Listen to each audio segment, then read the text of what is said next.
तो आओ देखते हैं फ्यूल के बारे में। फ्यूल पढ़ रहे थे। हाँ, फ्यूल का दो प्रॉपर्टी होता है जो सबसे ज़्यादा इम्पोर्टेंट होता है, उसे याद रखना। Have high calorific value and low ignition temperature. Calorific value क्या होता है भाई? The calorific value is the total quantity of heat liberated by the complete combustion of unit mass of the fuel, air और oxygen. तो calorific value क्या होता है? Total quantity of heat, कितना निकल रहा है एक unit of mass of fuel से। मतलब एक यूनिट कोल ले लो, और कोल से कितना हीट निकल रहा है टोटल, वही कैलोरीफिक वैल्यू होता है। ठीक है, तो टोटल हीट क्वांटिटी कितना लिबरेट हो रहा है, कितना निकल रहा है एक यूनिट ऑफ मास से, उसी को कैलोरीफिक वैल्यू कहते हैं। तो कैलोरीफिक क्या हुआ समझ में आया? Total heat liberated by the 1 unit of mass of the fuel. Complete combustion होने के बाद, ऐसा नहीं कि इनकम्प्लीट कंबशन हो रहा है उसको देख। उसको एक मिनट माइक लगा लेने दो।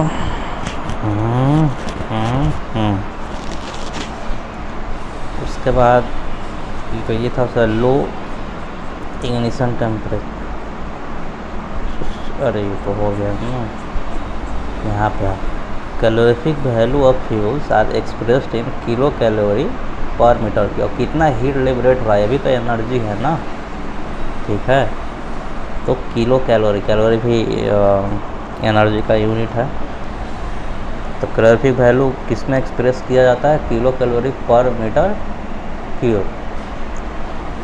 और ब्रिटिश थर्मल यूनिट है, जो याद करने की ज़रूरत नहीं है कि 1 कैलोरी पर मीटर क्यूब में कितना होता है, ये नहीं याद करना। बस kilo calorie per metre cube याद करना, जो हम टिक लगाए हुए हैं इधर, वही से याद करना। और एक ये वाला याद करना कि gaseous fuels are consider to be the best fuel. जो गैसियस फ्यूल होते हैं ना, वो ज़्यादा बेस्ट होता है बजाय कोल से।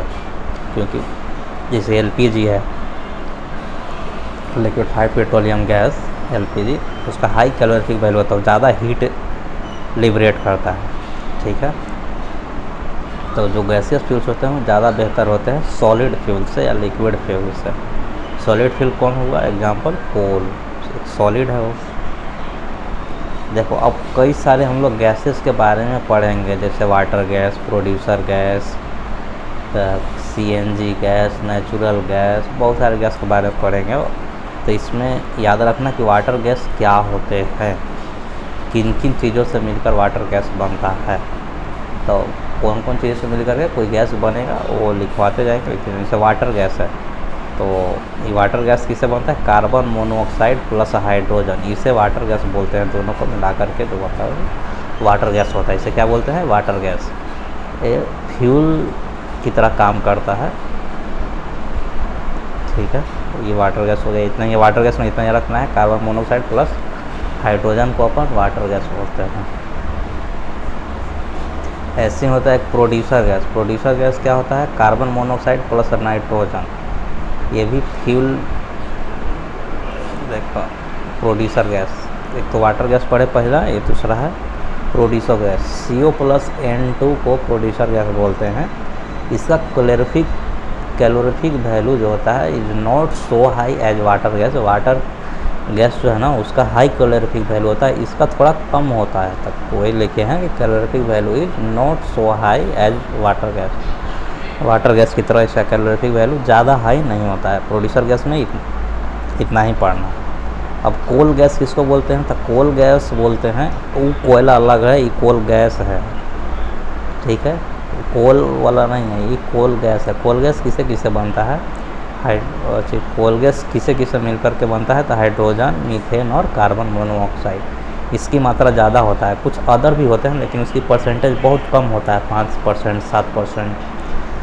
किसका? नाइट्रोजन, C2H4 और O2, इसकी मात्रा बहुत कम होती है। इसीलिए हम लिखे हैं यहाँ कि अदर गैस इनकी मात्रा कम होती है। तो कोल गैस में क्या क्या मिला हुआ है? हाइड्रोजन, मीथेन, कार्बन मोनोऑक्साइड, ये बहुत ज़्यादा मात्रा में होते हैं। नाइट्रोजन और C2H4, O2 कम मात्रा में होते हैं।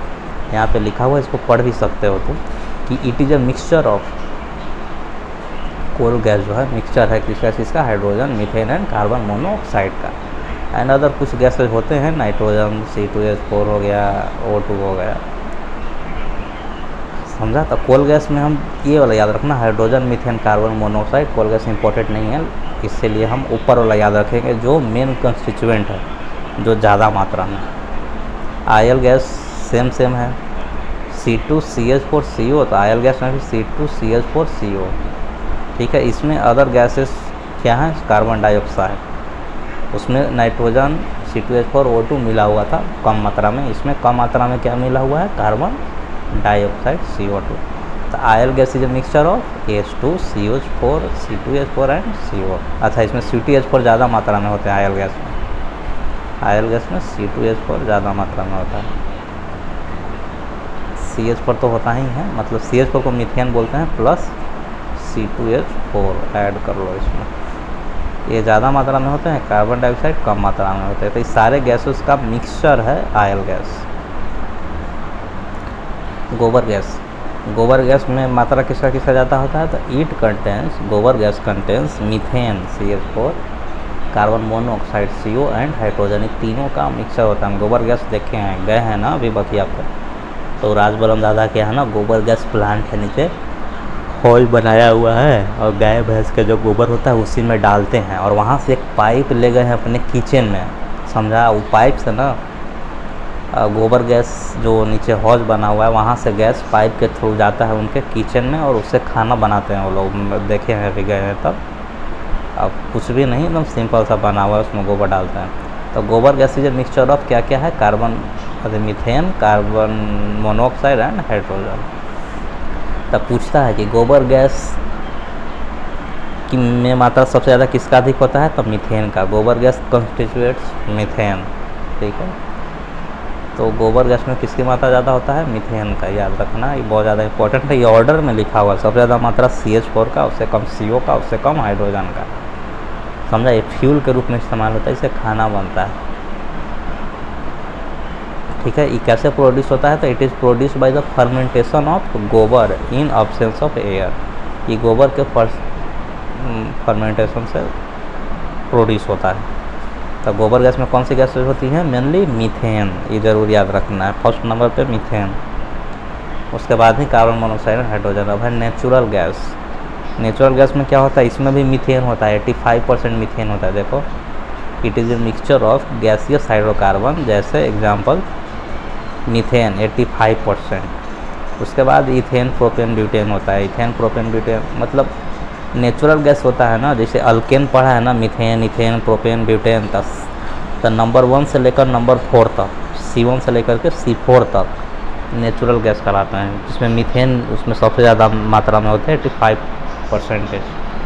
तो नेचुरल गैस क्या होते हैं, मेनली क्या होते हैं, मीथेन 85%, और इथेन, प्रोपेन, ब्यूटेन भी होते हैं।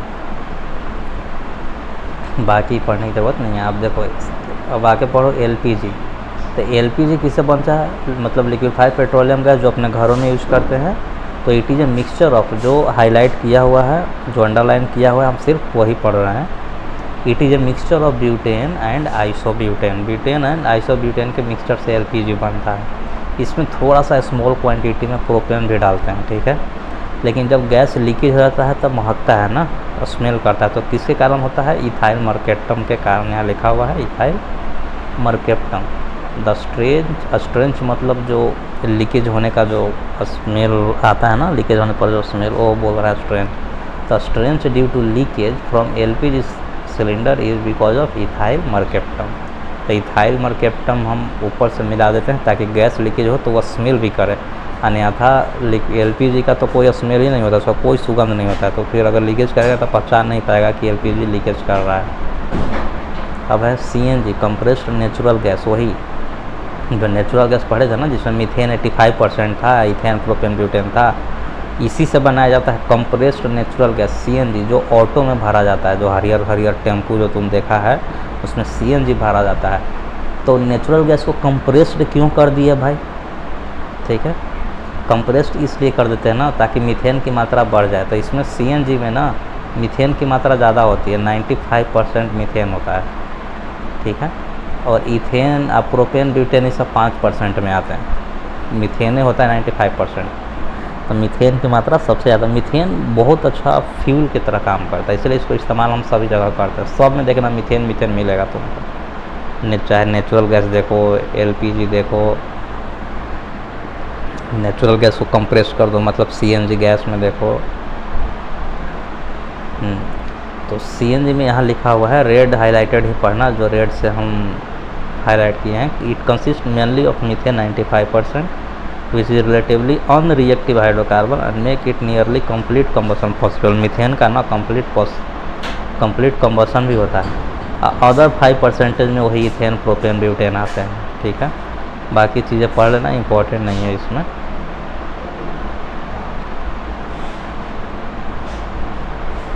अब लिखा हुआ कि इट्स कंप्लीट कम्बसन, पढ़ो, it's complete combustion and no unburnt carbon is being released in the atmosphere to cause air pollution. अब सीएनजी होता है ना, सीएनजी में तो भाई कार्बन डाइऑक्साइड वगैरह सब नहीं निकलता है, तो एक कम, और बिकॉज इसमें कंप्लीट कम्बसन होता है इसीलिए, तो इसमें कंप्लीट कम्बसन होता है। So no unburnt carbon is being release, तो अनबर्न कार्बन रिलीज नहीं होता, जिससे एटमॉस्फेयर जो है,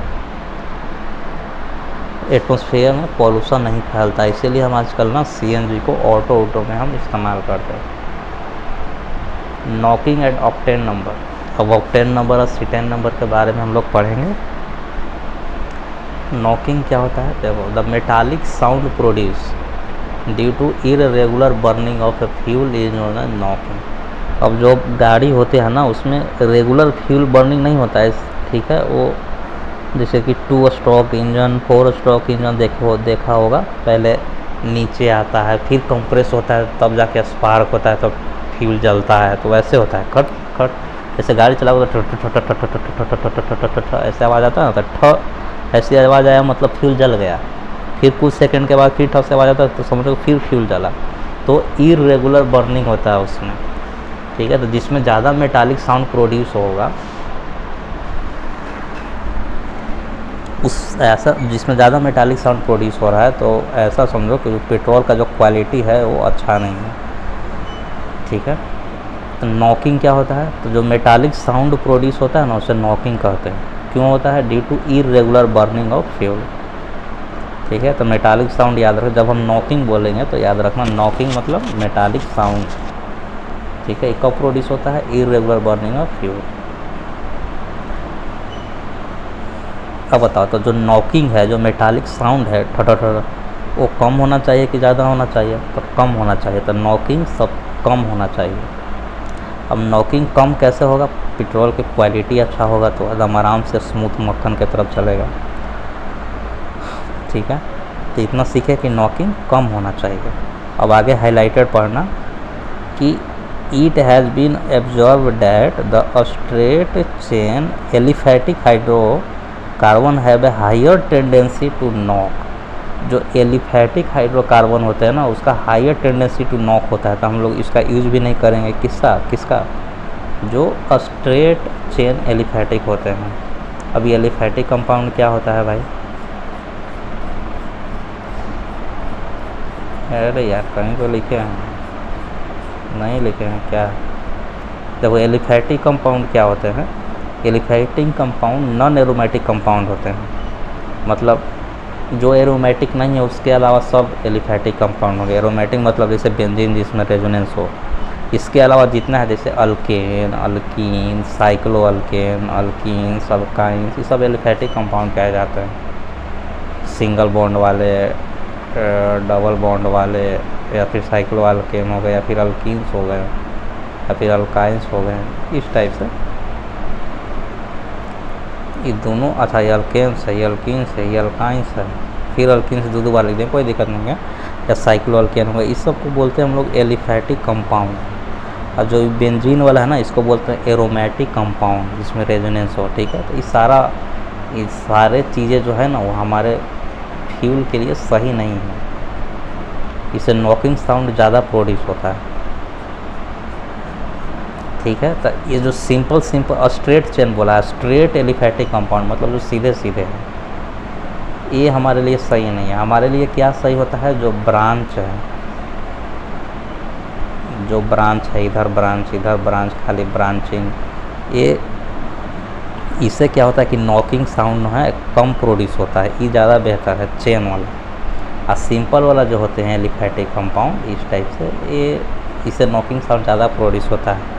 तो हम जो चेन में ज़्यादा, ब्रांच में जो ज़्यादा है उसका इस्तेमाल करते हैं, जिससे कि नॉकिंग साउंड कम प्रोड्यूस हो। यहाँ लिखा हुआ है देखो कि स्ट्रेट चेन से क्या होता है कि higher tendency to knock, straight chain वाला नहीं इस्तेमाल करते हम, क्या इस्तेमाल करते हैं ब्रांच, ठीक है, या फिर अनसैचुरेटेड हाइड्रोकार्बन। अनसैचुरेटेड मतलब डबल बॉन्ड, तब ब्रांच वाला या फिर डबल बॉन्ड वाला। तुम कंफ्यूज हो गया क्या? अभी तो तुम बोला कि एलिफैटिक में तुम इसको शामिल कर दिया डबल बॉन्ड को, इससे तो नॉकिंग साउंड ज़्यादा प्रोड्यूस होगा। नहीं, तुम ध्यान से सुना नहीं, ये हम सिर्फ समझा रहे थे कि एलिफैटिक कंपाउंड में ये सारी चीज़ें आता है। दो टाइप के कंपाउंड होते हैं, एक एलिफैटिक कंपाउंड में ये सब आएगा, एक एरोमेटिक कंपाउंड होते हैं। नॉकिंग किससे प्रोड्यूस होगा? तो नॉकिंग स्ट्रेट एलिफैटिक से प्रोड्यूस होगा, या स्ट्रेट डबल बॉन्ड वाले हो, ये स्ट्रेट है, या फिर स्ट्रेट ट्रिपल बॉन्ड वाले हो, इससे नॉकिंग साउंड ज़्यादा प्रोड्यूस होगा स्ट्रेट। लेकिन जब ब्रांचिंग होंगे, इसको क्या बोलेंगे? Straight aliphatic compound. Aliphatic compound तो है लेकिन स्ट्रेट है। लेकिन अब ब्रांचिंग हो, डबल बॉन्ड सी वाला ब्रांच ऊपर नीचे हो, तो ये नॉकिंग साउंड कम प्रोड्यूस करते हैं। तो समझाया, हम स्ट्रेट एलिफैटिक बोलेंगे इसको, स्ट्रेट एलिफैटिक कंपाउंड, तो इसे नॉकिंग साउंड ज़्यादा प्रोड्यूस होगा। तो यही लिखा हुआ है, स्ट्रेट चेन एलिफैटिक हाइड्रोकार्बन है higher tendency to knock, while जो ब्रांच है या फिर अनसैचुरेटेड हाइड्रोकार्बन है लेस टेंडेंसी टू नॉक। अब आगे देखो, जो हाईलाइट है वही पढ़ना। Two compound heptanes and isooctane have taken as a standard. अरे ये कहाँ से आ गया? हाँ, यहाँ देखो ए वाला लाइन पढ़ो कि टू इंडिकेट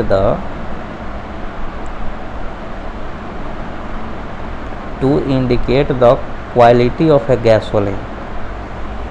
गैसोलीन का मतलब पेट्रोल, गैसोलीन बोलो चाहे पेट्रोल बोलो एक ही बात है।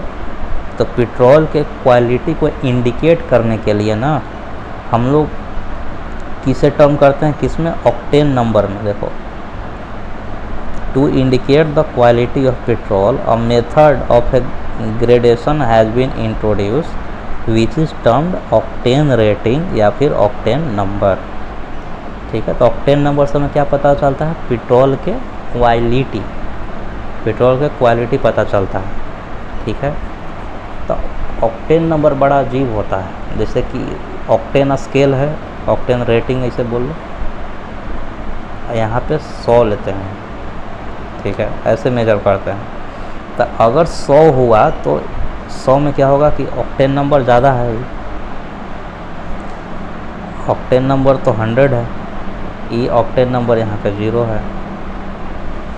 तो जब ऑक्टेन नंबर ज़्यादा होगा तो बेस्ट फ्यूल है। बेस्ट फ्यूल होने का मतलब कि इस इंजन में जो नॉकिंग साउंड है वो कम होगा, तो नॉकिंग साउंड कम होगा, नॉकिंग कम। और 0 वाले के क्या है कि वर्स्ट फ्यूल, अगर 0 आ गया तो वर्स्ट फ्यूल है। ऐसे ही अपने कॉपी में इस लिखना, मैं बड़ी कंफ्यूज होता है, सबको समझता है कि 100 है तो नॉकिंग ज़्यादा आएगा। नहीं, नॉकिंग ज़्यादा नहीं आएगा, नॉकिंग कम आएगा। ऑक्टेन नंबर 0 है, वर्स्ट फ्यूल है, वर्स्ट फ्यूल मतलब बेकार फ्यूल है, इसमें नॉकिंग ज़्यादा आएगा। तो रुको एक बार चेक करना पड़ेगा, हम इसमें इतना उल्टा है ना ये कंफ्यूज हो जाता है। 2 compounds heptane and isooctane have been taken as a standard. Heptane which causes a maximum knocking is assigned to octane number 0। Maximum knocking होगा यहाँ पे, नॉकिंग तो हमारे लिए अच्छा नहीं है। यहाँ पे मिनिमम नॉकिंग होगा, मिनिमम नॉकिंग मतलब नॉकिंग कम होगा। तो ये याद रखना है, गोल्ड स्केल है। कौन सा स्केल है? Gold scale, gold rating scale. किसके लिए यूज होता है? पेट्रोल के लिए। Gold number 0, gold number 100। तो 100 बेस्ट है, मतलब जैसे जैसे पेट्रोल का ज़्यादा रेटिंग बताने लगेगा, गोल्ड नंबर रेटिंग, इसका मतलब कि पेट्रोल का क्वालिटी क्या होगा, अच्छा होगा। ठीक है, अब हम एक रेफरेंस लेते हैं। जीरो किसका नॉकिंग नंबर होता है, जीरो किसका ऑक्टेन नंबर होता है, बोलो। जीरो कोई सा भी कंपाउंड के तो होगा ऑक्टेन नंबर, तो हेप्टेन का 0 होता है एंड आइसो ऑक्टेन का 100 होता है। हेप्टेन का 0 ऑक्टेन नंबर होता है और आइसो ऑक्टेन का 100 होता है। आइसो का स्पेलिंग गलत लिख दिया।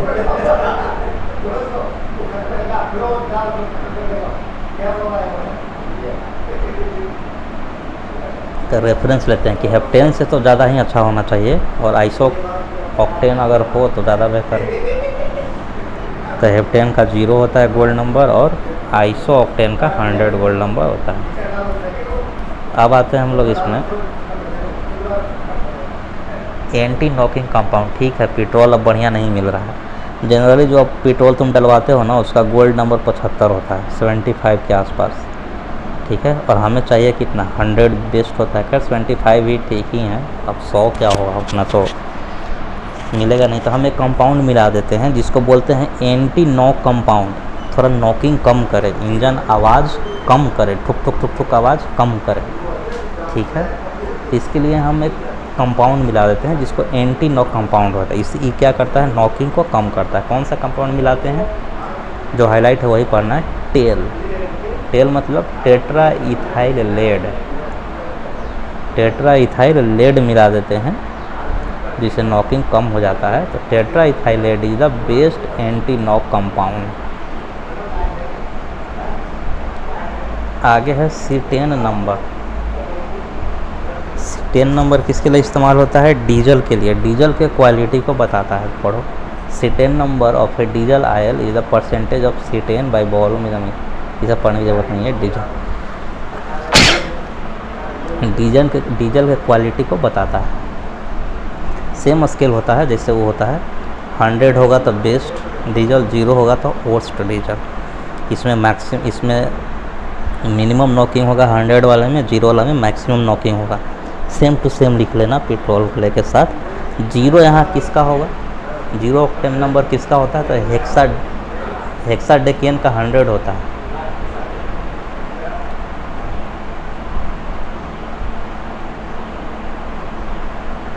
हेक्साडेकेन का 100 होता है और अल्फा मिथाइल नेफ्थलीन का 0 होता है। अल्फा मिथाइल नेफ्थलीन का 0 C10 नंबर होता है। 100 किसका होता है, हेक्साडेकेन का C10 नंबर। ठीक है, बस इसमें और कुछ नहीं पढ़ना, पढ़ने का मन कर पढ़ना, थोड़ा मत इतना ही याद रखना। फ्लैश पॉइंट क्या होता है, तो फ्लैश पॉइंट होता है लोवेस्ट टेम्परेचर, सबसे कम temperature at which an oil give sufficient vapour to form explosive mixture. मतलब वैसा टेम्परेचर जिस पे आयल जो है, आयल का समझ जाओ कि आयल क्या बोले उसको, इग्नाइट हो जाए, मतलब कि एक्सप्लोसिव मिक्सचर का निर्माण करे, जलने लगे। ठीक है, तो द फ्लैश पॉइंट इंडिया में कितना फिक्स किया गया है, 44 डिग्री सेल्सियस, 44 डिग्री सेल्सियस। इसको पढ़ लेना, फ्लैश पॉइंट क्या होता है, कोई ज़्यादा खास नहीं है। The lowest temperature at which an oil gives sufficient vapour to form an explosive mixture with air is known as flash point of the oil. मतलब हवा के साथ मिल करके ना एक्सप्लोसिव मिक्सचर निर्माण करे और वो जलने लगे। कितना डिग्री सेल्सियस, 44 डिग्री सेल्सियस पर। तो फ्लैश पॉइंट याद रखना कितना, 44। इसको पढ़ लेना, नोट कर लेना, नहीं समझ में आया यूट्यूब पे फिर से सर्च मारना, पढ़ लेना। पीट, लिग्नाइट, बिटुमिनस, एंथ्रासाइट कोल के टाइप्स है, ये सब पढ़ा हुआ है, मत पढ़ो। एंथ्रासाइट में 90 से 95% ऑफ कार्बन कंटेंट होते हैं, सबसे ज़्यादा कार्बन कंटेंट होते हैं, जबकि पीट में 50 से 60% ही होते हैं कार्बन। तो सबसे ज़्यादा पोल्यूशन कौन फैलाएगा, जिसमें कम कार्बन है उसका इनकम्प्लीट कंबशन हुआ। ठीक है, तो पीट अच्छा नहीं है इन्वायरमेंट के लिए। एंथ्रासाइट बढ़िया है, बिटुमिनस भी ठीक है। मेटालर्जी के बारे में तुम पढ़ा है, और गैंगीव फ्लक्स सब, हाँ कुछ चीज़ें हैं जो उसमें नहीं पढ़ाए थे, स्टान में नहीं था, इसमें दिया हुआ है, वो चीज़ें हम देख लेते हैं। ज़्यादा नहीं, 2 ही 3 पॉइंट होगा। फ्लक्स देखो, हम उसमें मेटालर्जी में बताए थे कि एक गैंगीव बोलते हैं अर्थी और सैंडी पार्टिकल को, उसको रिमूव करते हैं, लेकिन कैसे रिमूव करते थे ये नहीं बताएं नहीं। तो उसको रिमूव कैसे करते हैं, देखो हम एक फ्लक्स उसमें ऐड कर देते हैं। अब फ्लक्स क्या होता है, अरे कोई कंपाउंड ऐड कर देते हैं, ठीक है, उसको फ्लक्स बोलते हैं। अब क्या ऐड करेंगे, तो हम यह पता करते हैं कि जो गैंगीव है वो एसिडिक है कि बेसिक है, ठीक है। फ्लक्स का डेफिनेशन पहले देख लो। फ्लक्स क्या होता है, a substance added to ore to remove the impurity is called flux. वैसे सब्सटेंस जो ओर में ऐड किए गए, क्यों, इम्प्योरिटी को बाहर करने के लिए, उसे फ्लक्स कहते हैं। तो फ्लक्स किसे कहते हैं, इम्प्योरिटी को बाहर करने के लिए जो कंपाउंड मिलाया जाए वही फ्लक्स होता है। अब कौन सा कंपाउंड मिलाया जाए ये किस पे डिपेंड करेगा, तो यह चेक किया जाता है कि जो हमारा इम्प्योरिटी है वो एसिडिक है कि बेसिक है। मान लेते हैं कि अगर हमारा जो इम्प्योरिटी है, जो अर्थी सैंडी पार्टिकल है, जो गैंगी है, वो बेसिक इम्प्योरिटी है, नेचर बेस का है उसका, तो हम क्या मिलाते हैं उसमें, एसिडिक फ्लक्स, मतलब एसिडिक कंपाउंड मिलाएंगे। एग्जाम्पल सिलिकॉन डाइऑक्साइड मिलाएंगे, SiO2, ठीक है, यही याद रखना है, SiO2 मिलाएंगे। ये सब रिएक्शन नहीं याद करना। उसके बाद अगर हमें पता चल जाए कि जो इम्प्योरिटी है वो तो एसिडिक इम्प्योरिटी है, ठीक है, अगर इम्प्योरिटी एसिडिक है तो हम उसमें कौन सा फ्लक्स मिलाएंगे, बेसिक फ्लक्स मिलाएंगे। बेसिक फ्लक्स का एग्जाम्पल क्या है, कैल्शियम कार्बोनेट। अब आगे देखो स्लैग हम लोग पढ़े हैं तो पता नहीं पढ़े। Combination of gangue with flux. अच्छा, अब जब गैंगीव जो था, इसमें से हम इम्प्योरिटी को हटाने के लिए क्या मिलाया, उसमें फ्लक्स मिलाया। तो ये दोनों को मिला करके, गैंगीव प्लस फ्लक्स को मिला करके हम लोग स्लैग बोलते हैं। वही लिखा हुआ, gangue plus flux is equal to slag. बस इतना ही याद रखना, बाकी चीज़ें भूल जाओ। रिएक्शन याद करोगे भूल जाओगे, मतलब नहीं है, ये आएगा भी नहीं। बस इतना याद करना है, gangue plus flux is equal to slag, ठीक है। बस आई सब concentration. The process of removal of gangue from the ore is called concentration of ore. ये तो पढ़ चुका है। तो कैसे रिमूव कर रहे हैं गैंगीव, बताओ। हम एक कंपाउंड मिला रहे हैं जिसे फ्लक्स बोलते हैं, ठीक है।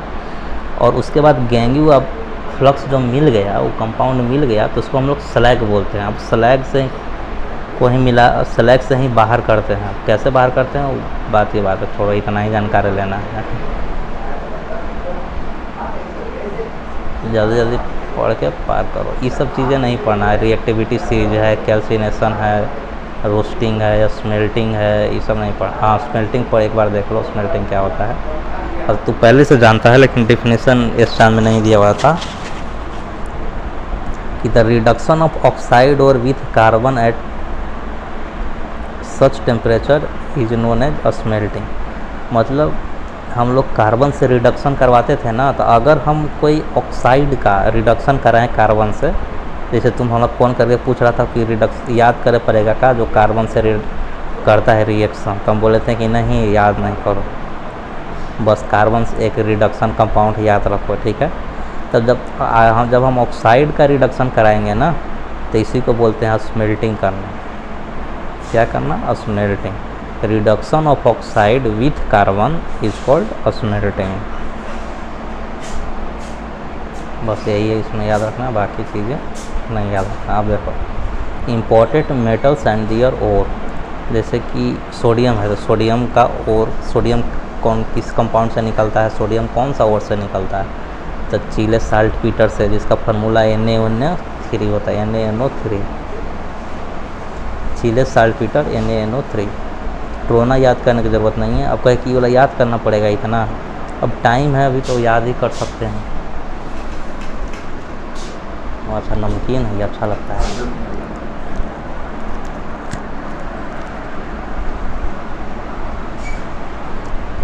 चीले साल्टपीटर NaNO3 से प्रोड्यूस होता है, और सोडियम कहाँ से निकलता है? सोडियम कौन सा वर्ड से? बोरेक्स। बोरेक्स याद होना चाहिए, इंपॉर्टेंट कंपाउंड है। Na2B4O7।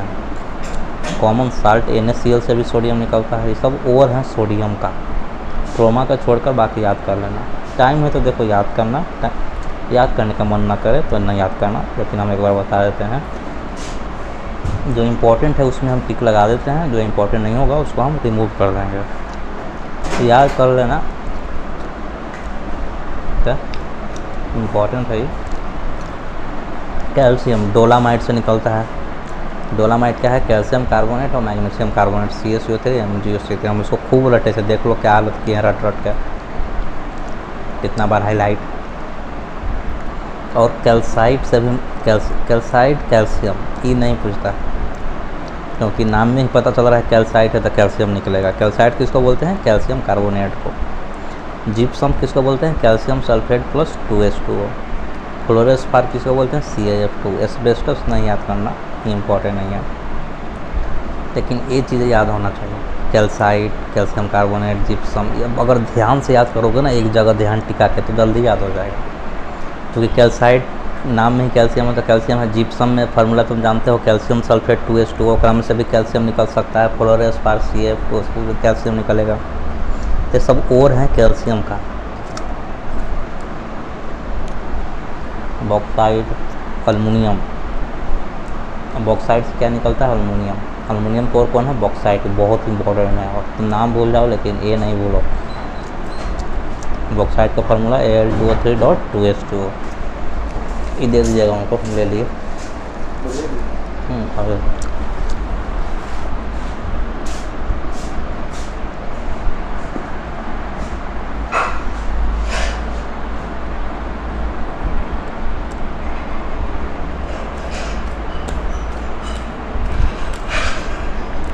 कोरेंडम। फेलोस्पार याद करने की ज़रूरत नहीं है। क्रायोलाइट याद कर सकता है। एलुनाइट याद करने की ज़रूरत नहीं है। केओलिन याद करने की ज़रूरत नहीं है।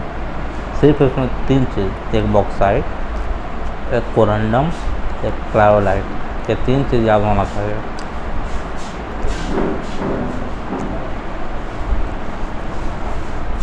पोटासियम का है नाइटर, साल्ट पीटर जिसको बोलते हैं।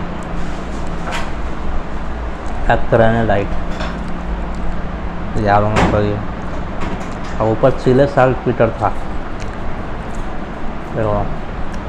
NaNO3। आई नाइटर है सिर्फ KNO3। मैग्नीशियम मैग्नेसाइट नाम में ही है। डोलामाइट याद होना चाहिए। इप्सम साल्ट याद होना चाहिए, केमिकल सप्लीमेंट में पढ़ा होगा। मैग्नीशियम सल्फेट, इस सबको इप्सम साल्ट बोलते हैं। एक्रेनेलाइट, ये 3 चीज़ याद होना चाहिए। इसका कोई ट्रिक नहीं है, बार बार पढ़ के इसको याद किए थे। स्ट्रॉन्सियम इम्पॉर्टेंट नहीं है, पूरे हटा दो। कॉपर पढ़ लेना, क्यूपराइट बहुत इंपॉर्टेंट है।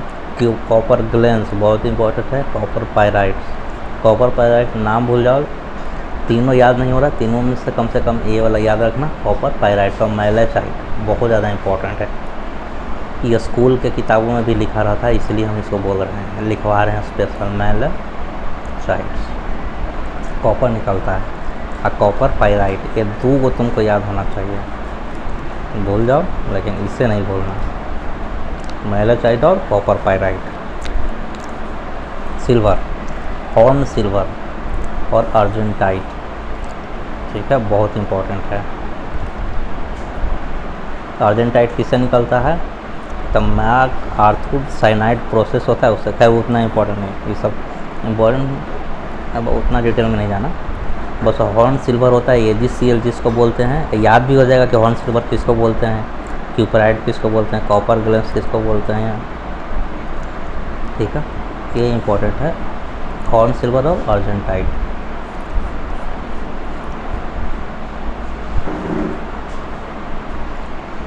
गोल्ड, कैल्वेराइट, CALVARIT ये लिखा हुआ है।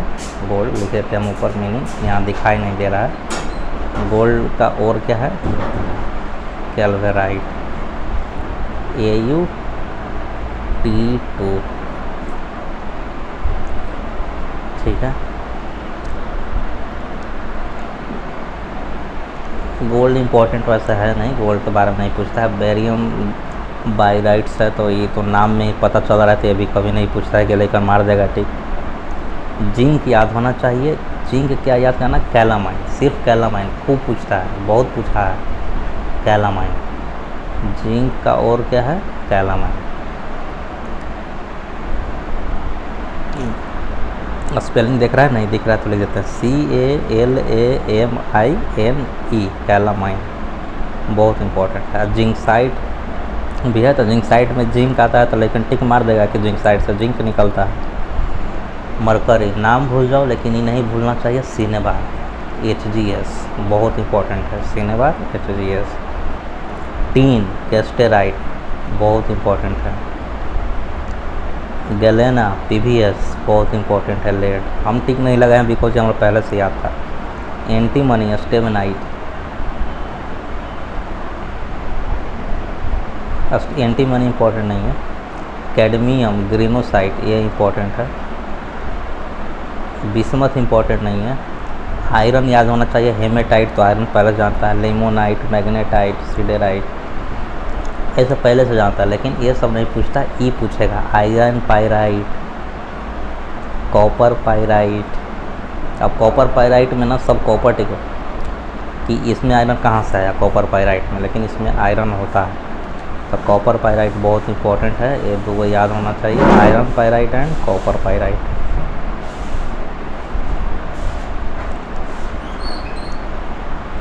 बाकी कोबाल्ट निकेल नहीं पूछता है। मैग्नीज का याद रखना, पाइरोलोसाइट, पाइरोलोसाइट बहुत इंपॉर्टेंट है, मैग्नीज का पाइरोलोसाइट।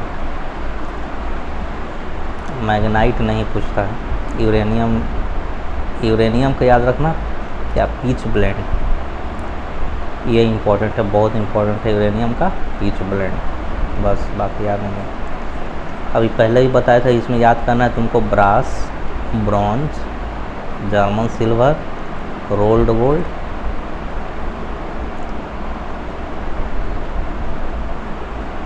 और बस इसमें एक सोल्डर।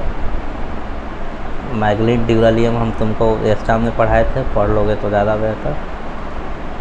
और स्टेनलेस स्टील और बेल मेटल, ये बहुत इंपॉर्टेंट है। 1 2 3 4 5 6 7 8 को याद करना है बस। ब्रास पीतल को बोलते हैं, ये ट्रिक से ही बताए थे। क्यों जी देखो तुम लिखे हुए हो। एक बार पत्नी छठ कर रही थी तो उसमें पीतल का सूप चाहिए। पति मार्केट गया, आया भूल गया, पत्नी पूछी क्यों जी नहीं लाए, उसके बाद दे झाड़ू। तो क्यों जी मतलब कॉपर और जी मतलब जिंक, क्यों जी। ब्रॉन्ज, ब्रॉन्ज मतलब मेडल, कांसा का मेडल होता है, वो इस सामने हम बताए थे ट्रिक, वहाँ से देख लो। कॉपर और tin. German silver, copper, zinc और निकेल। रोल्ड गोल्ड, कॉपर और अल्मुनियम। रोल्ड गोल्ड के गहना मिलता है भाई, जो मुनवा का दुकान में 20-25 रुपया में जो दादी खरीद के लाती है ना, जो थोड़ा सोना जैसा लगता है पीला पीला, वो रोल्ड गोल्ड का होता है। रोल्ड गोल्ड बनता है कॉपर और अल्मुनियम के मिक्सचर से, ठीक है। गन मेटल किसे, gun metal copper, tin, zinc और लेड से, बस इतना याद करना। सोल्डर तो लेड और टीन होता है 50-50%, तो पहले पता थे। मैग्नीशियम होता है अल्मुनियम और मैग्नीशियम से, बाकी इंपॉर्टेंट नहीं है। बेल मेटल याद रखा, कॉपर और टीन। बेल मेटल से घंटी बनता है, जो स्कूलिया में टन टन नहीं करता है, उससे उसमें क्या मिला होता है, कॉपर और टीना। और स्टेनलेस स्टील भी इस चांद में लिखा हुआ था, बताए थे। Nickel, chromium, iron, chromium, nickel और कार्बन। आयरन की मात्रा ज़्यादा होता है, बस इतना ही याद रखना है, ज़्यादा नहीं, 7-8 हुआ है, लिख लेना इसे कॉपी पर। अब हम पढ़ेंगे कुछ फैक्ट्स जीके के बारे में, ठीक है। जीके,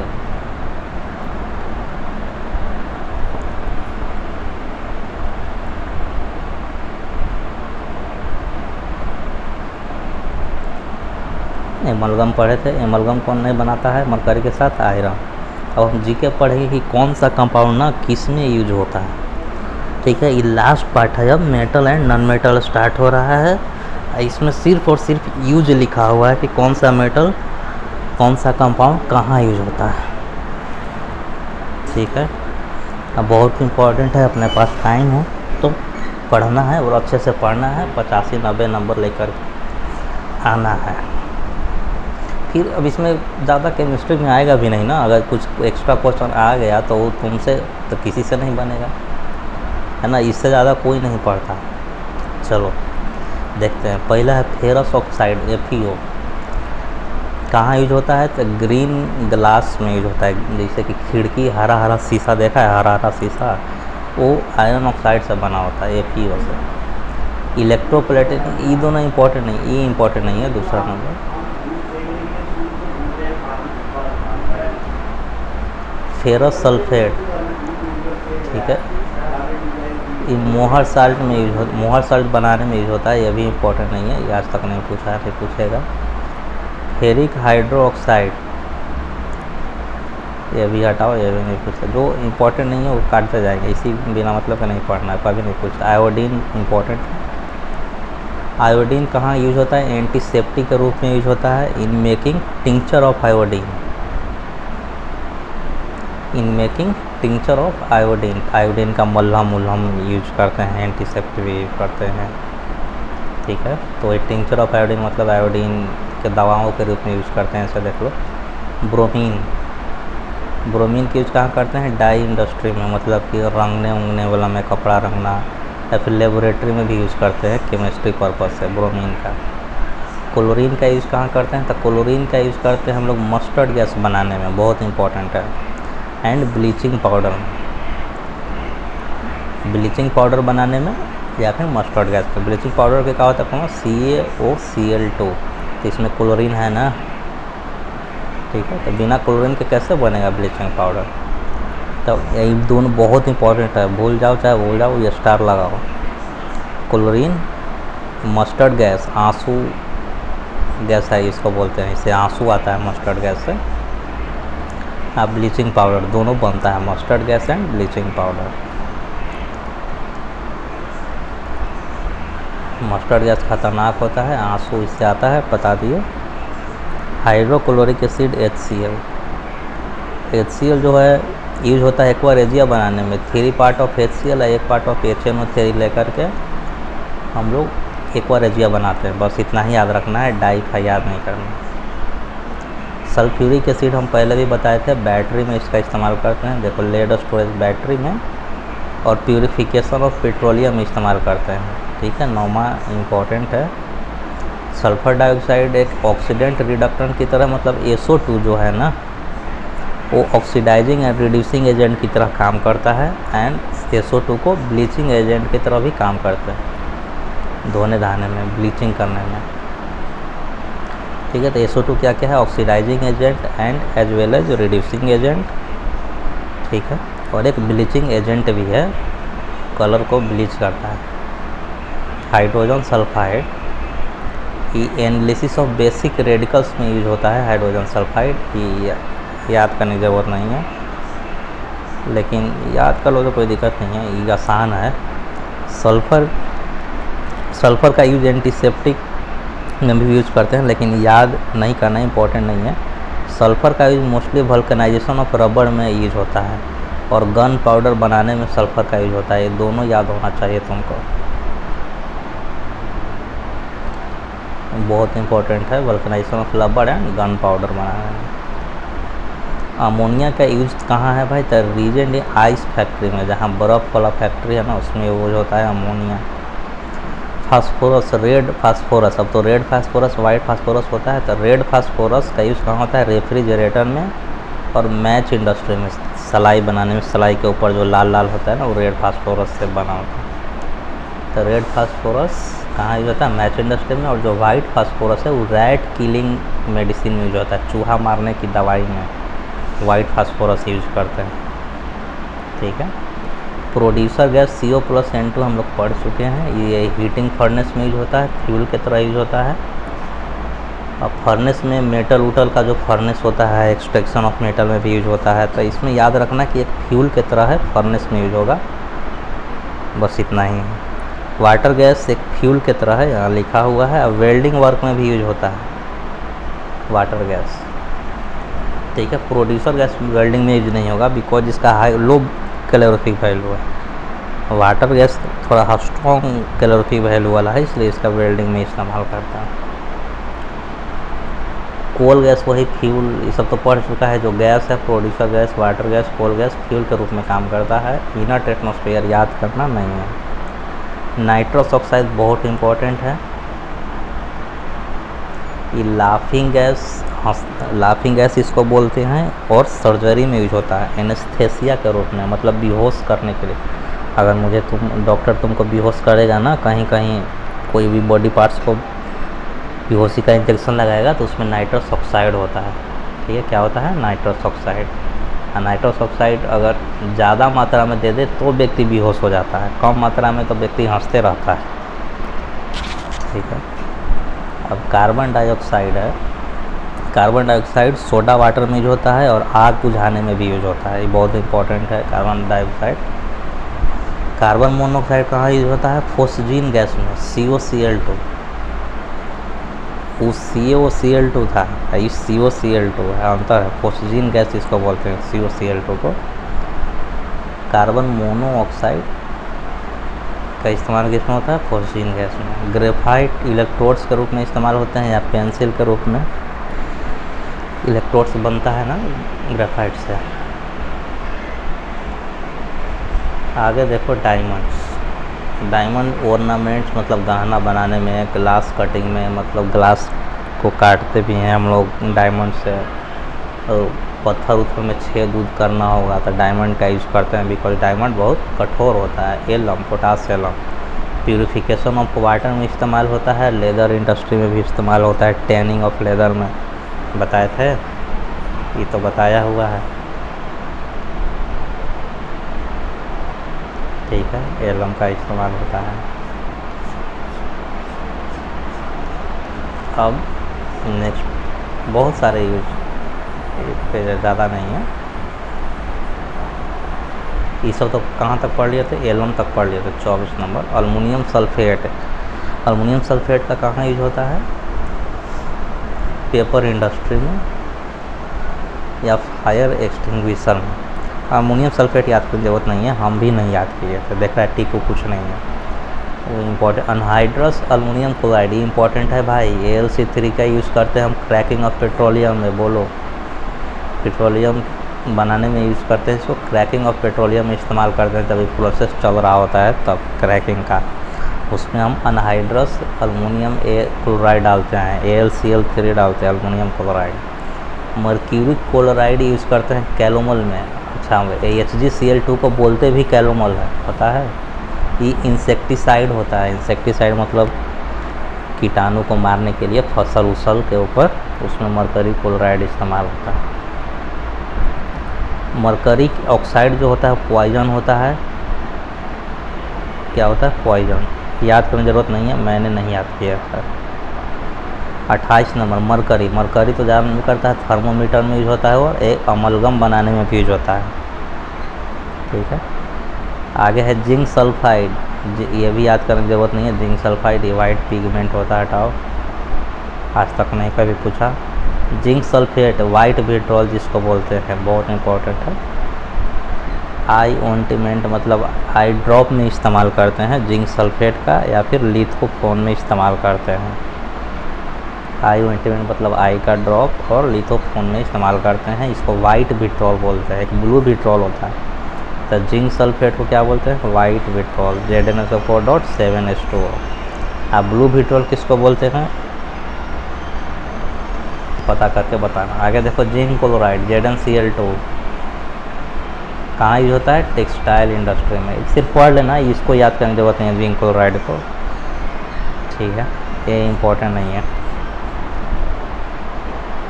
जिंक क्लोराइड पढ़ने की।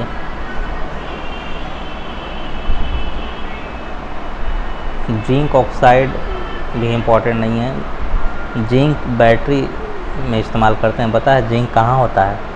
पहले जो रेडियो में जो बैटरी डलाता था, मोटा मोटा वाला जो बैटरी था, उसके अंदर एक प्लेट लगा होता था, वो जिंक का बना होता है। तो वही जिंक का इस्तेमाल बैटरी में करते हैं। कैल्शियम कार्बाइड बहुत इंपॉर्टेंट है। कैल्शियम कार्बाइड तुम पर सुना भी होगा, ये कैल्शियम साइनाइड बनाने में उपयोग होता है, प्लस एसिटाइलिन गैस बनाने में होता है। कैल्शियम कार्बाइड से फ्रूट पकता है, फ्रूट पकाने में भी इस्तेमाल करते हैं। तो तुम बोला कि फ्रूट पकाने में किसका इस्तेमाल करते हैं भाई, तो दो बता चुका है। तो भाई एसिटाइलिन जो गैस होते हैं ना, ये वाला C111 इन आर्टिफिशियल रिपनिंग है, पढ़े थे अभी हम लोग। तो ये कैसे बनता है, तो ये हम कैल्शियम कार्बाइड से बनाते हैं।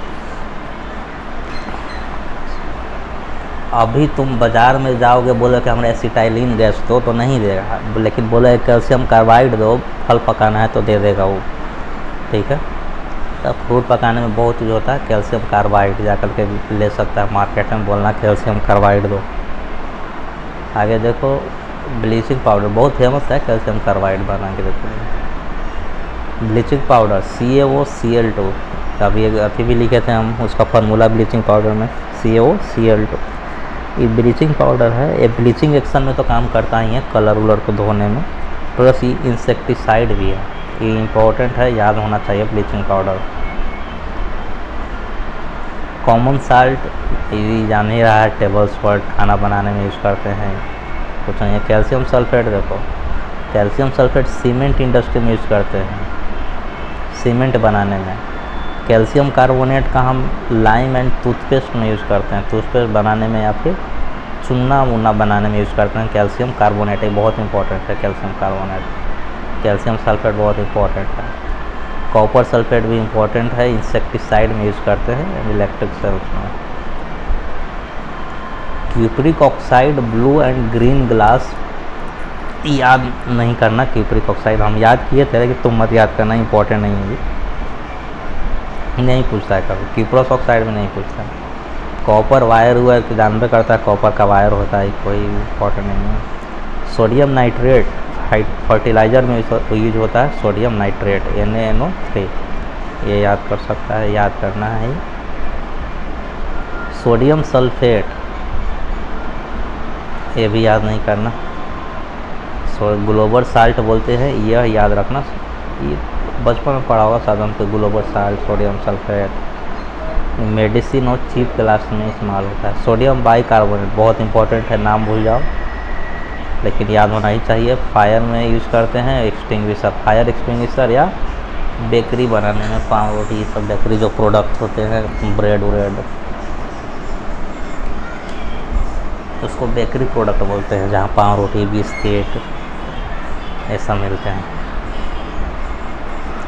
आगे है सोडियम कार्बोनेट, सोडियम बाइकार्बोनेट था, सोडियम कार्बोनेट वाशिंग सोडा। तो ग्लास इंडस्ट्री में भी यूज़ करते हैं वाशिंग सोडा को। Permanent hardness, removal of permanent hardness में भी यूज़ करते हैं। वाटर में, अच्छा ये पढ़ा है कि वाटर में हार्डनेस हटाने के लिए क्या क्या यूज़ करते हैं, वो अच्छा देखेंगे, इसमें है कहीं लिखा हुआ है, हम कहीं ढूंढना पड़ेगा कहाँ है। रिमूवल ऑफ परमानेंट हार्डनेस में यूज़ करते हैं, बहुत इंपॉर्टेंट है सोडियम कार्बोनेट। वाटर हार्ड होता है, एक सॉफ्ट होता है, तो हार्ड जो वाटर जब हार्ड हो जाता है ना, तो उसमें हम लोग सोडियम कार्बोनेट डालते हैं, ठीक है। और हार्ड वाटर में झाग भी उत्पन्न नहीं होता है। वॉशिंग, कपड़ा धोने में तो इस्तेमाल करते ही हैं, तो सबको जानता है, वॉशिंग में यूज़ करते हैं। सोडियम कार्बोनेट और 10H2O फार्मूला होता है सोडियम कार्बोनेट का। हाइड्रोजन परऑक्साइड क्या है भाई, ऑक्सीडाइजिंग एजेंट है, ऑक्सीडेंट्स है एंड रिडक्टेंट्स है। मतलब H2O2 ऐसा है जो oxidising agent plus reducing agent दोनों की तरह काम करता है, याद करना, ठीक है। इंसेक्टिसाइड में भी इसका यूज़ करते हैं, लेकिन mainly oxidising and reducing agent के ही रूप में इसको याद करना, यही ज़्यादा पूछता है। हैवी वाटर D2O कहाँ यूज़ करते हैं, न्यूक्लियर रिएक्टर में यूज़ करते हैं, एक कूलेंट के रूप में इसका इस्तेमाल करते हैं, जो ठंडा करता है प्लांट को, न्यूक्लियर प्लांट को, कूलेंट के रूप में। लिक्विड हाइड्रोजन रॉकेट फ्यूल में, रॉकेट का ही फ्यूल होता है, लिक्विड हाइड्रोजन डालते हैं वहाँ, पेट्रोल नहीं डालते हैं। प्लास्टर ऑफ पेरिस जानवे करता है, प्लास्टर करने के लिए इस्तेमाल करते हैं जब हड्डियाँ टूट जाए, ठीक है। प्लास्टर ऑफ पेरिस का ये फार्मूला होता है कैल्शियम सल्फेट .H2O, एक H2O, सिंगल H2O, ठीक है। हीटिंग जिप्सम, दो वाला के जिप्सम बोलते हैं, जब जिप्सम को हीट किया जाता है ना, तब प्लास्टर ऑफ पेरिस बनता है। जिप्सम को हीट करते हैं तो प्लास्टर ऑफ पेरिस बनता है। ठीक है,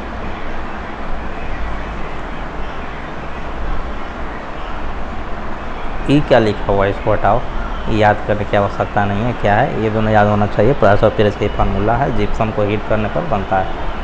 quick lime, quick lime calcium oxide को बोलते हैं, जानवे करता है, बस इतने हैं। सेलेक्ट लाइम किसको बोलते हैं, देखो क्विक लाइम तो calcium oxide, select lime calcium hydroxide को बोलते हैं। सेलेक्ट लाइम याद रखना, ये सब पूछ देता हो सेलेक्ट लाइम के, अगर पूछ दे फार्मूला तो मुंह नहीं बाने का। क्विक लाइम कैल्शियम ऑक्साइड, चूना पत्थर,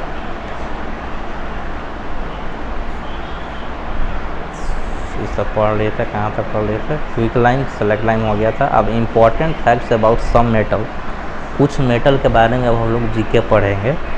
वो तो हम पढ़ रहे थे कि कंपाउंड का यूज क्या है, अब मेटल के बारे में पढ़ेंगे और इसमें मज़ा आएगा, अलग अलग मेटल का क्या यूज है। जैसे जिंक फॉस्फाइड बहुत इंपॉर्टेंट है, यूज फॉर किलिंग रैट्स, चूहा के मारने के लिए यही इस्तेमाल होता है जिंक फॉस्फाइड। ठीक है, पहले इसके पहले हम लोग चूहा के मारने वाला दवाई में पढ़े थे क्या कि क्या यूज होता है, वो ज़्यादा यूज नहीं होता है, सबसे ज़्यादा जिंक फॉस्फाइड यूज होता है। चूहा मारने की दवाई है ये जिंक फॉस्फाइड, बहुत इंपॉर्टेंट है, यही ज़्यादा इंपॉर्टेंट है। इसके पहले जो तुम यूज पढ़ रहा था वो न भी पढ़ेगा तो काम चल जाएगा, लेकिन ये तुमको पढ़ना ही पड़ेगा, ये सब एस्टान में लिखा हुआ है। ठीक है, सब तो नहीं लिखा हुआ, कुछ बातें एस्टान में लिखा हुआ है, कुछ कंपटीशन में पूछा हुआ है, वो चीज़ें यहाँ लिखा हुआ है, इसीलिए हेडिंग है इम्पॉर्टेंट फैक्ट्स। तो बहुत अच्छा फैक्ट्स है ये लाइन बाय लाइन याद होना चाहिए।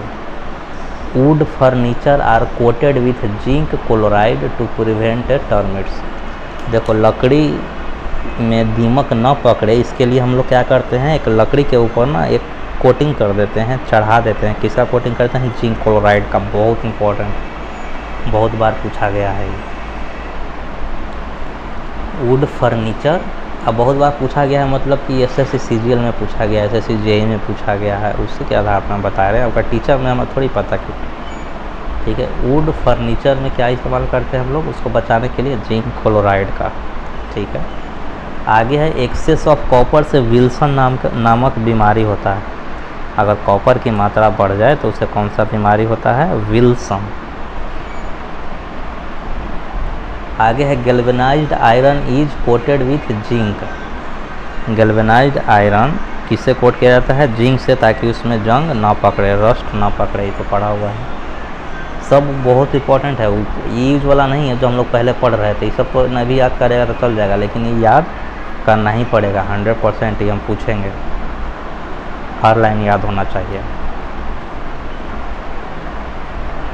Rusting of iron is a chemical change which increase the weight of iron. Iron का वेट जो है इंक्रीज कर देता है रस्टिंग होने से, बहुत ज़्यादा इंपॉर्टेंट है, सारा पॉइंट बहुत ज़्यादा इंपॉर्टेंट है।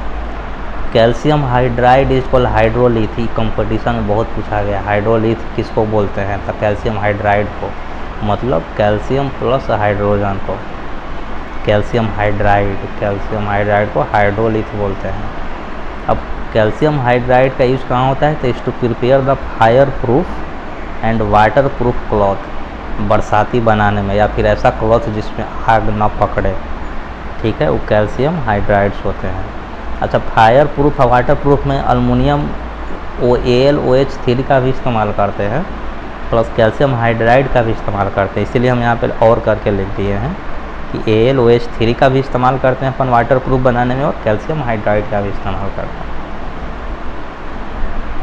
इन flash bulb magnesium wire is kept in atmosphere of nitrogen gas. Flash bulb जो होते हैं उसमें मैग्नीशियम का वायर यूज करते हैं। अब फ्लैश बल्ब कैसा होता है, फ्लैश वाला बल्ब नहीं होता, मारता है एक ही बार फटाक, जैसे कैमरा में एक लाइट जला देता है मुँह पर, एकदम फ्लैश मारता है, उसमें मैग्नीशियम वायर इस्तेमाल करते हैं।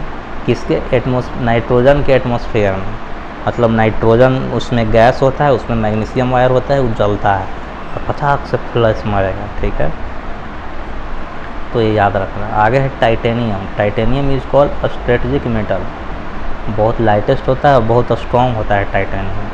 अच्छा लिखा हुआ है, because it is lighter than iron. बहुत ज़्यादा इस्तेमाल होता है। ग्रुप फर्स्ट को क्या बोलते हैं? Alkali metal. और groups alkali metal because its hydroxides are alkaline. अच्छा, अल्कली मेटल इसलिए बोलते हैं बिकॉज इसका जो हाइड्रोक्साइड होता है ना, जैसे कैल्शियम हाइड्रो, फर्स्ट ग्रुप में कौन है? हाइड्रोजन, हीलियम, लिथियम, ये सब है ना। हाइड्रोजन, हीलियम, लिथियम, हलीना कप से पोटासियम, ठीक है। तो उसका जो हाइड्रोक्साइड है वो अल्कलीन होता है, इसीलिए बोलते हैं अल्कली मेटल। सेकेंड ग्रुप को बोलते हैं अल्कली अर्थ मेटल। तो ये हर एक पॉइंट इंपॉर्टेंट है, जीके के तरह, ठीक है तो metal non metal metal non metal का नहीं है, इंपॉर्टेंट फैक्ट्स ऑफ, हाँ important facts about some metal, metal non metal के चैप्टर का ही है।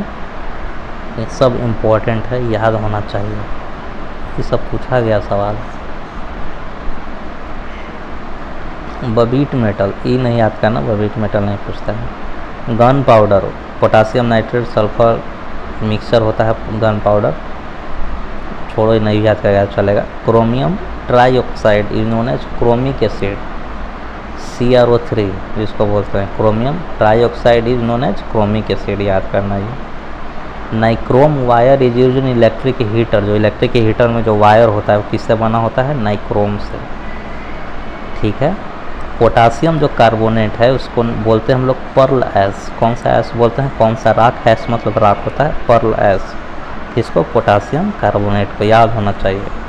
जनरली जो ट्रांजिशन मेटल होते हैं and their compounds are colour, मतलब ट्रांजिशन एलिमेंट कौन बोल रहा है? डी ब्लॉकस है, TIF का ही बोलते हैं ट्रांजिशन एलिमेंट, वो कलर होते हैं बेसिकली, डी ब्लॉक को बोलते हैं। कहाँ है जो ट्रांजिशन एलिमेंट जो होते हैं डी ब्लॉक वाले, वो सब कलर होते हैं। जियोलाइट है, ये इंपॉर्टेंट नहीं है कि ये कलर होते हैं, याद करेगा क्या, ये नहीं पूछेगा।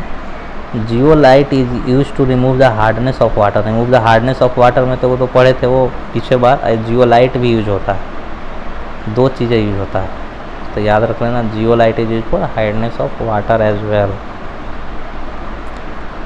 Cytochrome iron is per, cytochrome में आयरन होता है, बायोलॉजी में साइटोक्रोम पढ़ा है ना, उसमें क्या होता है? आयरन होता है। Cytochrome iron is present in cytochrome. Selenium metal is use in photoelectric cell, photoelectric cell में क्या यूज होता है? Selenium metal.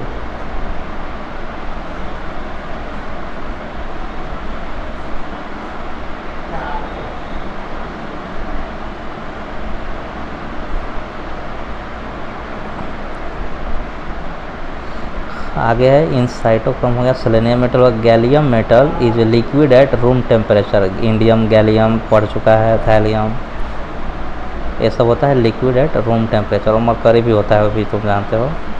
ब्रोमीन भी होता है, ब्रोमीन तो नॉन मेटल है, खैर ब्रोमीन नॉन मेटल है, वो भी लिक्विड होता है रूम टेम्परेचर पर। आगे है palladium, palladium metal is used in aeroplane. Radium is extracted from pitchblende. आगे देखो, वर्ल्ड फेमस ईफिल टावर है ना, है जो स्टील एंड सीमेंट बेस, जो ईफिल टावर है उसका जो बेसमेंट बनाया गया है वो किससे बनाया गया है? स्टील और सीमेंट से, ई टूट का इस्तेमाल नहीं है, स्टील और सीमेंट। एक्टिनाइट्स जो है वो रेडियो एक्टिव एलिमेंट होते हैं, एक्टिनाइट्स क्या होते हैं? Radioactive. Cadmium rod is used in nuclear reactor to slow down the speed of neutron. Cadmium rod का इस्तेमाल करते हैं कि जब न्यूक्लियर फ्यूजन हो तो ये उसके न्यूक्लियर फ्यूजन के रेट को कंट्रोल करता है। ऐसा ना कि न्यूक्लियर फ्यूजन बहुत बढ़ जाए, एनर्जी बहुत आने लगे, हीट ज़्यादा बढ़ जाए तो बस न्यूक्लियर पावर प्लांट है ब्लास्ट हो जाए। तो ये न्यूक्लियर फ्यूजन के चेन को क्या करता है? उसके रेट को स्लो करता है। क्या है करता है? Slow down to speed of neutron, neutron के स्पीड को कम करता है cadmium rod. Sodium peroxide is used in submarine, submarine में कौन सा यूज होता है? Sodium peroxide, H2O2 Na2O, peroxide O2 ही होता है, Na2O2। Is also to purify the close air in hospital, hospital वाला तो मामला याद नहीं करना, सबमरीन वाला याद रखना। Cobalt is 60 is in cancer treatment. Onion and garlic have order due to potassium, onion and garlic में पोटासियम पाया जाता है जिससे ऑर्डर मतलब कुछ स्मेल उसमें समझ जाओ। स्मेल एक आता है ना प्याज और गार्लिक से। पोटासियम कारण आता है। आंसू किसके कारण आता है वो हमारा बताना। Oxides of metal are alkaline, जानता है।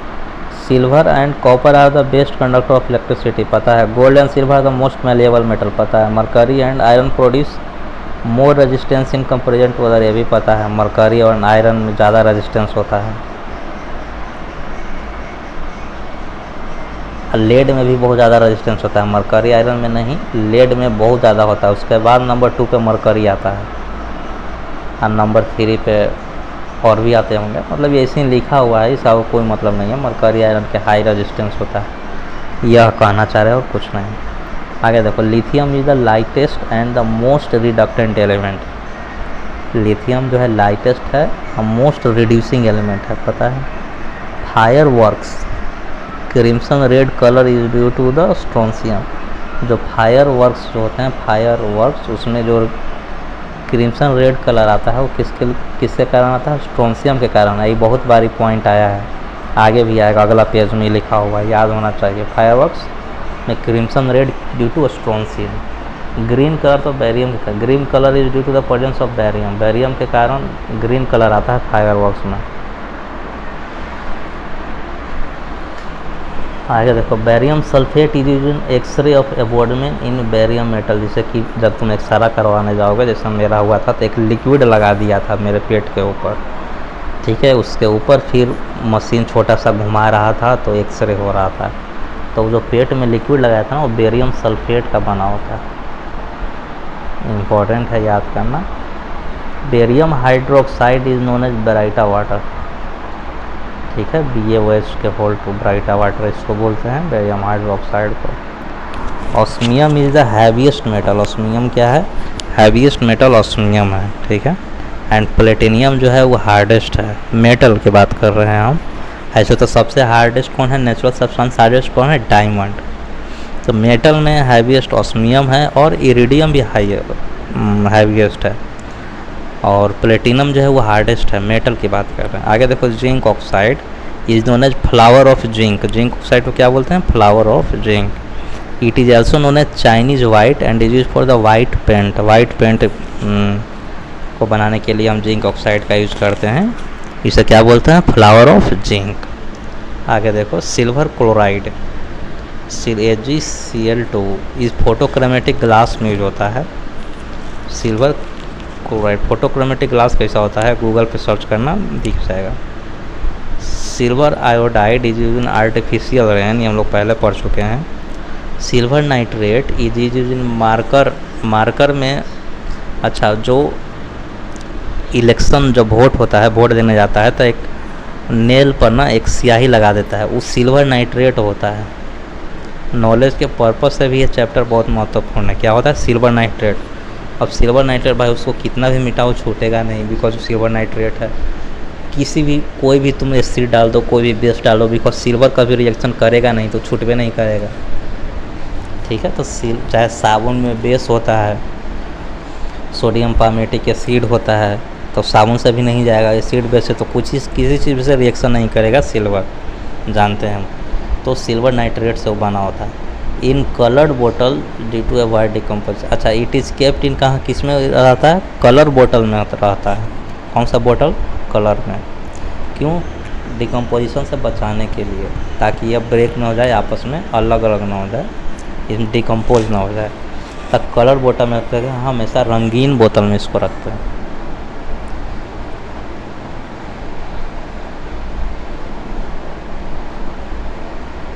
बेरियम हाइड्रोक्साइड हो गया, सिल्वर आयोडाइड हो गया, सिल्वर नाइट्रेट हो गया।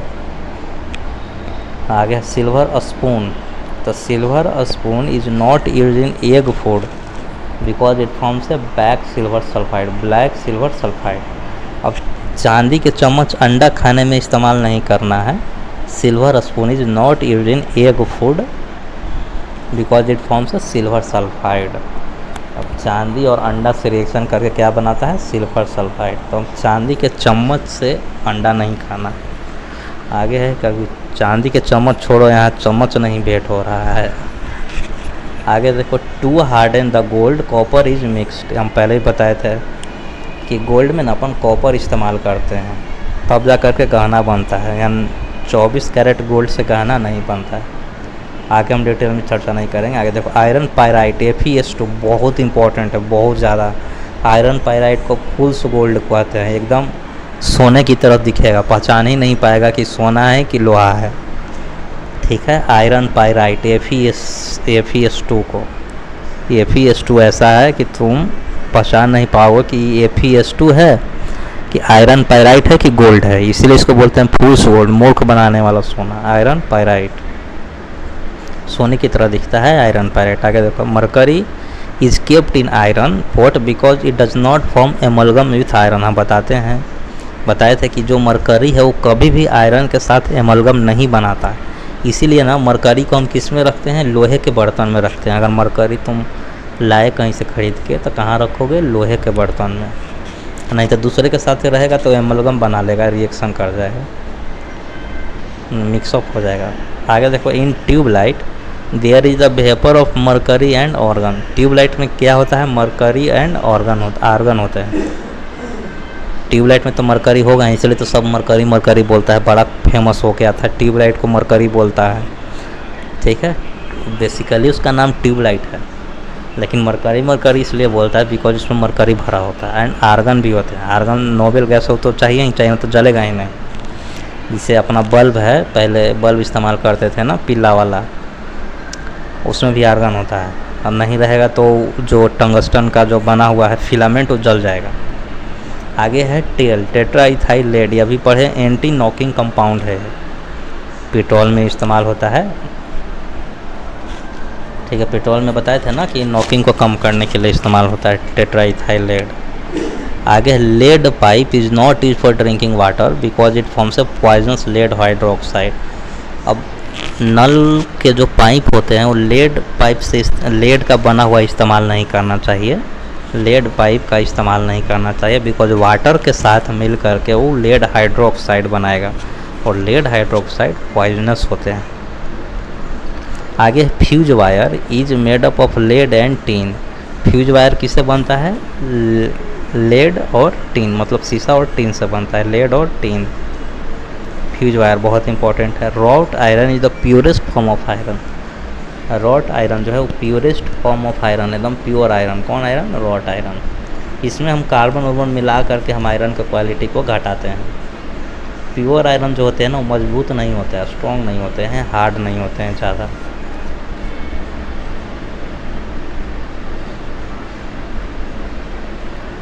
आप आगे देखो, percentage of carbon in cast iron 2.5% से 5% इन रॉट आयरन। देखो, जो कास्ट आयरन होते हैं ना, कास्ट आयरन अच्छा प्रकार का लोहा नहीं होता है, टूट जाता है जल्दी, इसमें 2.5 से 5% आयरन मिलाया जाता है। लेकिन जो रॉट आयरन होता है ना, उसमें 0.1 से 0.2% ही कार्बन होता है। कार्बन की क्वांटिटी बहुत कम होता है, 9 के बराबर अप्रॉक्सीमेटली, इसीलिए इसको प्योर आयरन भी बोलते हैं। ठीक है, अब देखो आगे, melting point of tungsten 3500 degree Celsius है, इसीलिए इसको फिलामेंट में इस्तेमाल करते हैं। और जो टंगस्टन है इस प्रोड्यूस्ड कहाँ होता है, डेगाना माइंस। डेगाना माइंस कहाँ है, राजस्थान में, वहाँ से टंगस्टन निकलता है। आगे देखो, to prevent oxidation of tungsten, tungsten का ऑक्सीडेशन ना हो जाए एयर के साथ मिल करके, इसीलिए हम क्या करते हैं कि एयर को रिमूव कर देते हैं फ्रॉम इलेक्ट्रिक बल्ब और उसमें नोबेल गैस डाल देते हैं, आर्गन। नोबेल गैस इसलिए डाल देते हैं बिकॉज वो उसका ऑक्सीडेशन ना हो। ऑक्सीडेशन इंपॉर्टेंट टर्म है, याद रखना, उसका ऑक्सीडेशन ना हो, जले नहीं। आगे देखो, zirconium, zirconium metals burns in oxygen as well in nitrogen. Zirconium metal ऐसा है जो ऑक्सीजन में तो जलता ही है, प्लस ये नाइट्रोजन के एटमॉस्फेयर में भी जल जाएगा, और मैग्नीशियम भी नाइट्रोजन के एटमॉस्फेयर में जलता है, जर्कोनियम एंड मैग्नीशियम। आगे देखो, बेडेलाइट एंड जिरकोना, ये नहीं याद करना है, baddeleyite zirconia. Zirconium, cadmium and boron have a capacity of absorb the neutron, so they are in nuclear reactors. Zirconium, cadmium और बोरॉन इस्तेमाल होता है न्यूक्लियर रिएक्टर में, याद रखना है। न्यूक्लियर पावर प्लांट एक बार पढ़ के जाना है, बहुत इंपॉर्टेंट है। वो इन्वायरमेंट वाले चैप्टर में कवर हो जाएगा, मतलब उसमें ही आएगा, ज़्यादा इम्पोर्टेंट है। उसमें बहुत बार पूछता है कि क्या क्या इस्तेमाल होता है क्या नहीं। हम भेज देंगे, ज़्यादा नहीं है, आधा पेज का होगा बस। आगे है beryl, is an ore of beryllium, याद नहीं करना है ये वाला बेराइल वाला। Stannous sulphide is also known as mosaic gold, it is used as paint tin sold the yellow drops. जो स्टेनस सल्फाइड को क्या बोलते हैं? Mosaic gold. ये याद कर सकता है बस इतना ही कि स्टेनस सल्फाइड को मोसाइक गोल्ड बोलते हैं बस। ये ज़्यादा इंपॉर्टेंट तो नहीं है वैसे। आगे देखो बेरियम सल्फेट, ही पढ़ चुके हैं कि एक्सरे में इस्तेमाल होता है, पेट के ऊपर ही लगा देता है बेरियम सल्फेट, उसके बाद वो मशीन अपना घुमाता है। आगे देखो green light is produced while burning crackers is due to the presence of barium. ठीक है, जो ग्रीन लाइट होते हैं प्रोड्यूस कब होते हैं? While burning crackers due to presence of barium. जैसे कि कोई पटाखा है, पटाखा में अगर जलाया ग्रीन लाइट प्रोड्यूस हो जा रहा है तो समझो कि उसमें क्या है? बेरियम है। अगर उसमें रेड हो रहा है, पटाखा जलाया और रेड कलर आ रहा है, क्रिम्सन रेड, कैसे पटाखा में नहीं आता है जलाने पर रेड टाइप के, तो वो स्ट्रोंसियम के कारण होता है। अभी तो बताए थे फायरवर्क्स, फायरवर्क्स मतलब वही फायर क्रैकर्स। आगे है द क्रिम्सन रेड लाइट, अच्छा नीचे ही लिखा हुआ है while burning crackers is due to strontium. जब फायरवर्क्स होते हैं, क्रैकर्स वगैरह जब जलाते हैं हम पटाखा ऊपर आसमान में, तो अगर रेड कलर आ रहा है तो स्ट्रोंसियम के कारण, अगर ग्रीन कलर आ रहा है तो बेरियम के कारण। ठीक है, पहले भी पढ़े थे इससे। आगे है silver gold and copper platinum bismuth are found in independent state because they are very less reactive. ये पढ़ चुके हम लोग, कभी रिएक्शन नहीं करता है। आगे देखो, थक गए। आगे है mercury and iron provides much resistance in the flow of electric current, वही रिपीट हो रहा है same to same point. Aluminium was first extracted in, कब हुआ था याद करने की जरूरत नहीं है। CDS is the ore of cadmium, greenockite is a ore of cadmium. याद कर सकते हो मन करे, लेकिन वैसे इंपॉर्टेंट ही है नहीं, ये भी इम्पोर्टेंट नहीं है। Britannia metal, thulium is the symbol of TM, ये भी इम्पोर्टेंट नहीं है। ग्रुप 1 को अल्काली मेटल, ग्रुप 2 को वही रिपीट पॉइंट है, पहले पढ़ चुके हैं, तो ये सब इम्पोर्टेंट नहीं है, ये सब मतलब नहीं पढ़ना।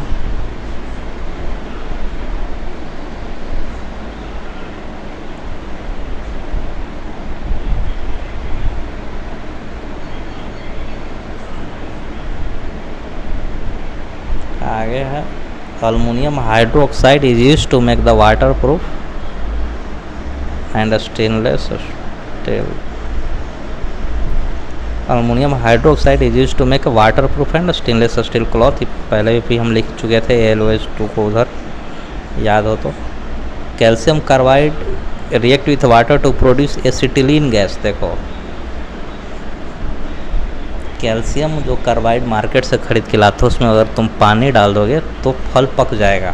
और फल कैसे पकता है? दोनों रिएक्शन करके ना एसिटिलीन गैस बनाता है। एसिटिलीन गैस मतलब ट्रिपल बॉन्ड वाले, ये आर्टिफिशियल रिपनिंग है। तो कैल्शियम कार्बाइड मार्केट से ख़रीद के लाओगे, पानी डालोगे तो ये C गैस का निर्माण करेगा, इससे फल पक जाता है। समझ में आया? ज़बरदस्ती पकेगा, ये कॉन्सेप्ट है।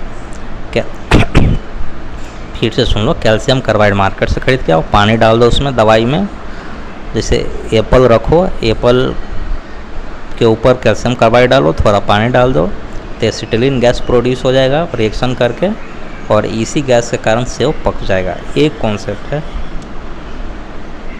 वही बोल रहे हैं कैल्शियम कार्बाइड फेमस है मार्केट में, किसी से भी पूछेगा तो बता देगा। आगे देखो, the reaction of ferric oxide with aluminium is use to fill up the cracks of railway track. Railway के ट्रैक में अगर क्रैक हो गया तो उसको हम क्या करते हैं कि वेल्डिंग करते हैं, किससे? आयरन ऑक्साइड प्लस अल्मोनियम से। ठीक है, this reaction is called thermite reaction, ये बहुत इंपॉर्टेंट है। आगे है anaemia is due to the deficiency of iron, इस हर कोई जानता है। सीडोरोसिस, बंटू ट्राइब्स, ये सब पढ़ लेना कहानी। क्या हुआ था कि कि while excess of iron in body में कॉज सिडोरोसिस, अगर आयरन की मात्रा ज़्यादा हो जाएगा तो सिडोरोसिस नामक बीमारी होता है। एक बंटू जनजाति था अफ्रीका में, उस सिडोरोसिस बीमारी से ग्रसित हो गया था बिकॉज वो लोग जो आदिवासी जो थे वो लोहा के बर्तन में दारू रखता था, बियर। ठीक है, तो बियर जो है लोहा में रखेगा तो लोहा की मात्रा बियर में आएगा। ठीक है, लोहे के बर्तन में रखता था तो सिडोरोसिस हो गया उस सब लोगों को, क्योंकि लोहा की मात्रा शरीर में बढ़ गया। ऑरिक क्लोराइड में एक anti woven needles, Auric chloride जो होता है एंटी वेनम्स मतलब जो सांप काट देना तो इंजेक्शन दिया जाता है। एंटी वेनम मतलब सांप के जहर को विपरीत देने वाला इंजेक्शन। इस सांप काटने पर इसको दिया जाता है, एंटी वेनम इसको बोलते हैं, ऑरिक क्लोराइड देते हैं। ठीक है, mercury is also known as quick silver, mercury को क्या बोलते हैं हम लोग, क्विक सिल्वर। इतने पढ़ने की ज़रूरत है। Lead is a stable element, it is use to write on paper, ये पढ़ने की ज़रूरत नहीं है, हर कोई जानता है। Combustion of petrol in automobile pollute air producing lead, petroleum से लेड निकलता है ऑटोमोबाइल में, मतलब गाड़ी से जो निकलता है धुआं उसमें लेड भी होता है बिकॉज पेट्रोलियम में वो मिला होता है।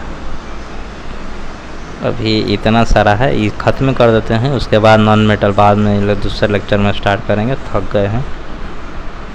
अब लेड आर्सेनिक है, is use to make bullets बनाने में लेड आर्सेनिक का इस्तेमाल होता है।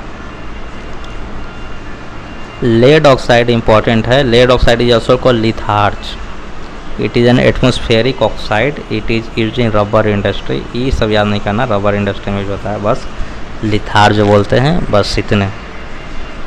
Uranium is heavy radio active metal, बस इतने देखना है, बाकी नहीं देखना है। बाकी कहानी तुमको पता होगा कि the bomb drop in Hiroshima and Nagasaki were made of uranium, uranium का नहीं प्लूटोनियम का कोई बोलता है यार, कोई यूरेनियम का समझ में नहीं आता है। प्लूटोनियम से बम बनाया गया था कि यूरेनियम से बम बनाया गया था जो हिरोशिमा नागासाकी पे गिराया गया था। आगे है ultra purification of metal is done by zone refining या जोन मेल्टिंग, पढ़े थे हम लोग कि प्यूरिफिकेशन किया जाता है, अल्ट्रा प्यूरिफिकेशन, कोई भी मेटल का अल्ट्रा प्यूरिफिकेशन एकदम शुद्ध मेटल बनाया जाता है, किसे, जोन रिफाइनिंग से। The green colour seen in the fire work due to barium chloride, पढ़ा था बेरियम के कारण, बाकी वही सेम टू सेम है, वही ब्लीचिंग है, हाइड्रोक्लोराइड है, ये सब पढ़ लेना, कुछ नहीं है, खत्म। Silver is not attached by air और मॉइस्चर, अच्छा अटैक्ड लिखा हुआ है, सिल्वर जो है वो जानवे करता है, किसी से रिएक्शन नहीं करता है। हाउएवर एयर जो है कंटामिनेट हो जाता है विद हाइड्रोजन सल्फाइड H2S, अच्छा ये ब्लैक सिल्वर सल्फाइड बना देता है आयरन। सिल्वर के रस्ट के बारे में बात कर रहा है, सिल्वर जो है हाइड्रोजन सल्फाइड से रिएक्शन करके क्या बना रहता है, सिर्फ हाइड्रोजन सल्फाइड से रिएक्शन करता है और क्या निर्माण करता है, ब्लैक सिल्वर सल्फाइड। ठीक है, चांदी के ऊपर काला काला जम जाता है, यही एक नुकसान करता है सिल्वर को, और कोई भी चीज़ नुकसान नहीं करता। चलो इस तरीके से ख़त्म हुआ, हम नॉन मेटल बाद में पढ़ेंगे।